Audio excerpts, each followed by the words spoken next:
Torrent ha iniciado la primera fase de las obras de remodelación de la calle Valencia. La rehabilitación, que supondrá un importe de 2 millones de euros, se llevará a cabo en 3 fases de ejecución sucesivas, con el fin de reducir el impacto en la vida diaria de los residentes, facilitando así el funcionamiento de los comercios de la zona. Realmente lo que es la obra se van a llevar en 3 fases. La primera fase que abarcará unos 3 o 4 meses y las siguientes también así 3, 4 hasta llegar lo que es la ejecución total de la obra, que será 1 año.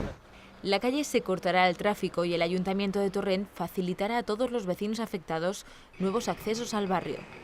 Vamos a tener también en la oficina de Urban, va a haber 2 personas, una de movilidad y una de Urban, para cualquier sugerencia de vecino, cualquier comercio, cualquier cosa, van a estar todas las mañanas recogiendo las sugerencias y poderles ayudar, contestar o trasladar a quien tengamos que trasladar, pues cualquier cosa, queja o sugerencia que tengan.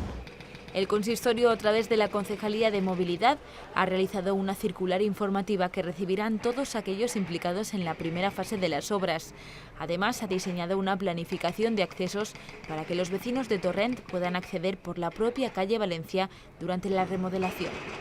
Yo sé que va a generar muchas molestias, cortar el tráfico, los ruidos, el polvo, pero lo que se va a conseguir es que para el vecindario pero sobre todo para todo Torrent al final tengas una calzada adecuada, unas aceras adecuadas, una iluminación